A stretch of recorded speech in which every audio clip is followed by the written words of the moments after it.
Hey you! Yes, you! Are you struggling with tier 3 and tier 4 inside of Diablo? Did you copy someone's build guide and you're still not getting enough damage? Do you want to know how to make a sick build yourself? Well, have I got the video for you.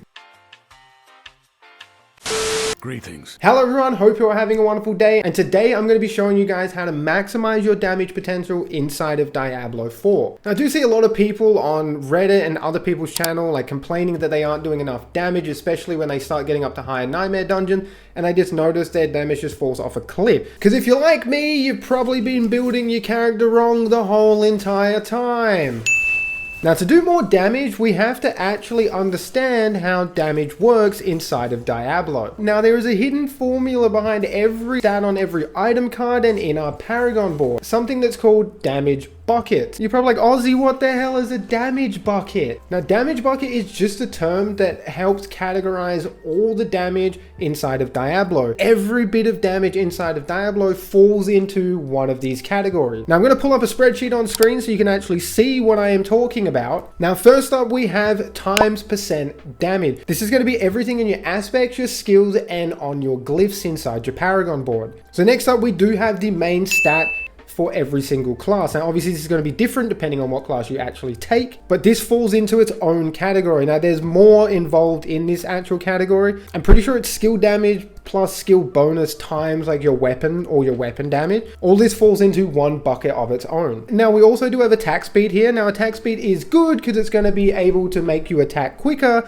but that doesn't factor in your resource regeneration and also the downtime on your cooldowns. So attack speed not really needed, but it is still like beneficial as long as you can manage your resource and stuff. Now the big yellow section is where it gets juicy. This is all critical strike chance and critical strike damage. This is all in its own bucket as well. Now this big gray section that you see here is all plus damage. This is basically everything inside of Diablo. This all falls into one bucket. This all has its own category. So you can see through the list here, this is all like damage versus chilled enemy, frozen, damage while healthy, damage while injured. Nearly every single damage bonus niche falls into the plus damage bucket. Now, the last one on this list, and easily the most overpowered one, is vulnerable damage. Vulnerable damage gets its own bucket as well. So any increases you get to vulnerable damage will all fall into this one bucket. So you're probably, what does this all mean? Why are you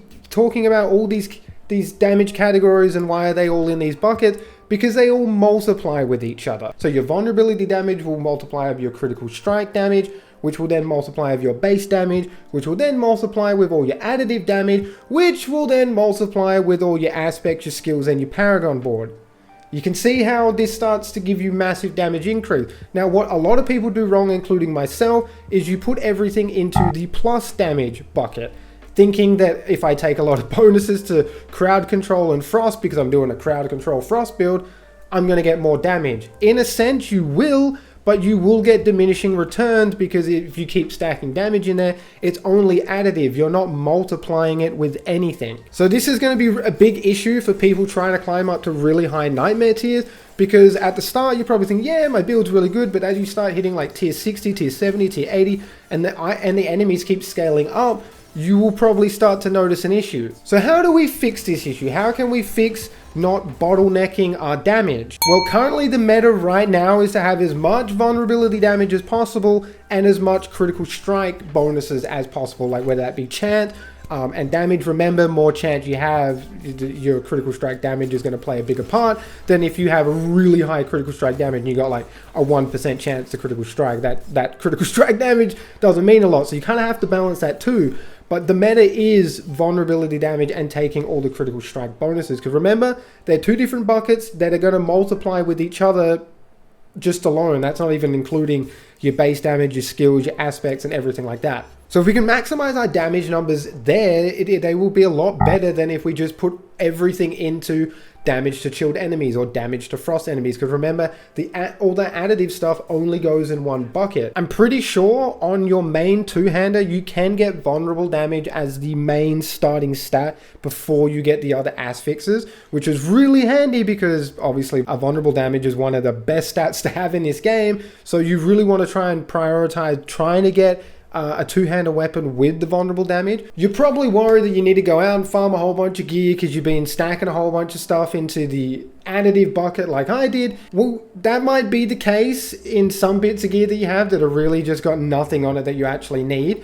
But remember that you can come to the occultist and you can replace any of the ass fixes that you don't like. See, for instance, this ring is all additive. Ideally, I would want maybe critical strike damage, a bonus to basic skills or core skills, or vulnerable damage, because they all sit in a different bucket, a different damage bucket that will then multiply with these. Because right now, all of these are only adding together in one bucket, but that's only the case if I just had this ring on. But because I do have vulnerable damage elsewhere on my bow and in my Paragon board and stuff like that, the ring still gets a nice multiplicative bonus. But if I just had this ring, this is bad. This is a bad ring and I need to fix it. And because I just mentioned the Paragon board, we'll quickly cover this as well. Now, the same formula of everything I just explained applies to the Paragon board. See how I have plus 6% damage to close enemies? This is going to go in that additive bucket with everything else, everything on that ring, everything else that I've got here that just has a plus to damage. This main rare node plus 12% damage to close enemies. All these are going in the same bucket together. Now that I've got this legendary node here, see how it says my cutthroat skills will gain 25% times increased damage. If we go ahead and add up all of my damage to close enemy nodes, it gives us 30% increased damage when we are close to enemies. It sounds alright, it sounds good, but remember that all sits in one bucket. But because we have a legendary node here, cutthroat skills get 25% times increased damage. So now if I use a cutthroat skill while I'm close to an enemy, I get 25 times 30. That's much better than if I just had these damage to close enemy bonuses. Now this really puts a bit of a stranglehold on a lot of build diversity, because now you are forced to have to take skills that either make enemies vulnerable or aspects that do that, and you have to take a lot of critical strike chance and critical strike damage, because these are two really big multipliers, because they sit in their own categories and then they get multiplied with everything else that you're taking with your skills, your aspects, your how much dex or intelligence you have. So yeah, unfortunately you do need vulnerability and anything to do with critical strike chance and damage to actually really make a respectable build for higher tiers of Nightmare Dungeon, which really does suck. But I'm sure as time goes on, the devs will hopefully try and balance some stuff out, or maybe implement other ways characters can make enemies vulnerable without having to use skills. I know there's some aspects to do it, but it would be cool to see more aspects actually make enemies vulnerable. Holy shit, that was a lot to explain. Hopefully you guys were following along. Hopefully I explained it as well as I could, I suppose. Appreciate all the love and support as always, guys, and until next time, stay safe, peace out.